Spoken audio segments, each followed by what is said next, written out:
Ang paglalahad ng mga impormasyon at detalye sa video na ito ay base lamang sa sariling pananaliksik ng may akda. Kung mayroon man na hindi wasto sa mga nabanggit ay maaari itong ipagbigay alam sa pamamagitan ng comment sa comment section sa ibaba ng video ito. Hindi din pinipilit ng may akda na paniwalaan ang lahat ng nasasaad sa video na ito. Nasa sa inyo pa din kung maniniwala kayo o hindi.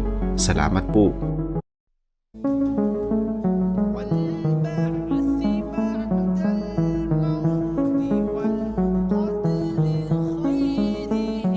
Saan nga ba nagmula ang mga Muslim o ang Islam ayon sa kasaysayan ng Biblia?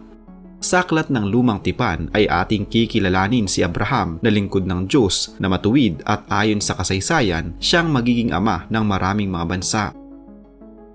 Tungkol sa akin narito ang aking tipan ay sumasa iyo at ikaw ang magiging ama ng maraming bansa at hindi na tatawagin ang pangalan mong Abram kundi Abraham ang iyong magiging pangalan sapagkat ikaw ay ginawa kong ama ng maraming bansa.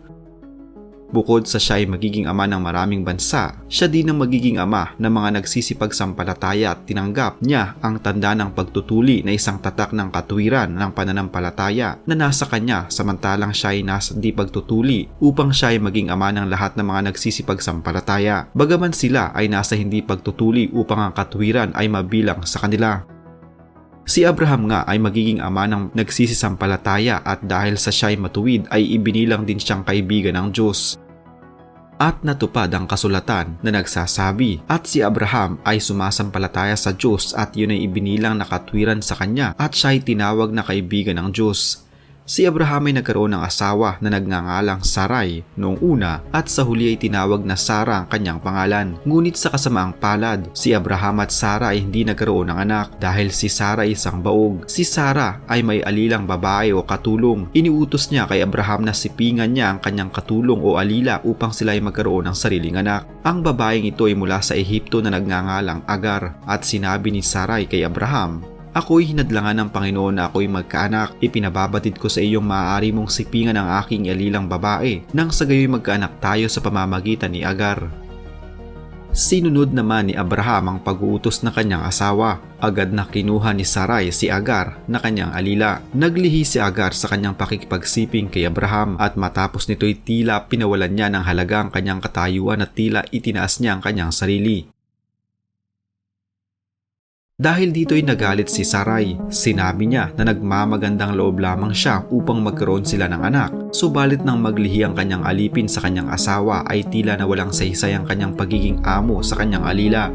Dahil sa pagmamahal ni Abraham sa kanyang asawang si Sarai, dinala ni Abraham si Agar sa harap ni Sarai at sinabing gawin ito ang nais niyang gawin sa kanyang alipin. Subalit si Agar ay tumakbo papalayo sa kanyang amo. Sa kanyang pagtakbo ay nakasalubong nito ang anghel ng Diyos. Tinanong ng anghel si Agar kung saan ito galing at saan ito pupunta. Sagot ni Agar, siya ay tumakas sa harapan ni Sarai na kanyang amo. Pinayuhan ng anghel si Agar na magbalik sa kanyang among si Sarai at humingi ng tawad. Pinangako ng anghel ng Panginoon na pararamihin niya ang mga binhi ni Agar. Ayon pa sa anghel, ang magiging anak ni Agar ay isang lalaki at ang dapat na maging pangalan nito ay Ismael. Dininig ng Panginoon ang iyong kadalamhatian, wika pa ng anghel. Nanganak na nga si Agar na pinangalanang Ismael. Nasa 86 na taong gulang na si Abram nang ipinanganak si Ismael.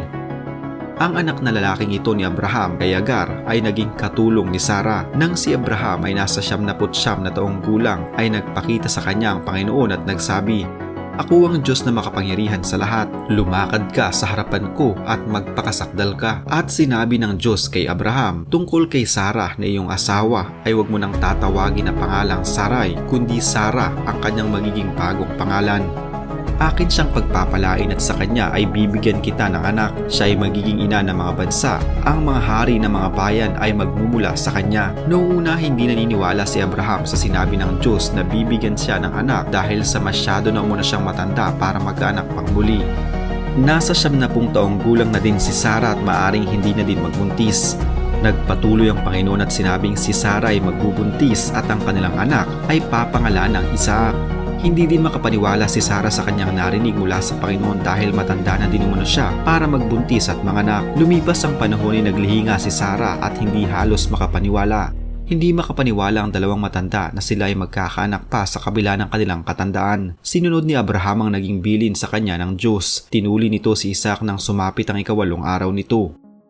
Sa pagkakaroon ng anak ni Sarah, ninais niyang palayasin si Agar at ang anak nito kay Abraham. Hindi umano karapat-dapat na magmana ng kahit ano ang kanyang anak sa alipin. Naging mahirap na gawain ito para kay Abraham, pero gayunpaman ay sinunod din ito ang kanyang asawa sa patnubay na din ng Panginoon. Si Ismael, ang tinawag na anak sa labas ni Abraham, ay sinabi ng Diyos na magiging isang malaking bansa. Magkakaanak umano ito ng 12 prinsipe. Kay Isaac tatawagin ang lahi ni Abraham sapagkat si Isaac ang pangako ng Diyos, habang si Ismael naman ayon din sa pangako ng Diyos ay gagawing isang malaking bansa na nangyari naman talaga. Si Ismael ay naging isang malaking bansa na tinawag nilang mga Ismaelita. Sa panahon natin ngayon, kung kikilalaning mabuti, si Ismael ay isang Muslim na ngayon ay isa ng malaking bansa.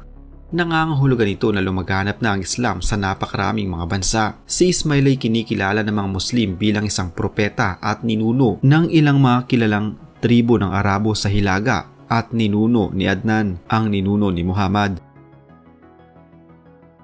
Naniniwala din ang mga Muslim na si Muhammad ay inapo ni Ismael na magtatatag ng isang dakilang bansa. Si Ismael ay nakasulat din sa Quran ng mga Muslim.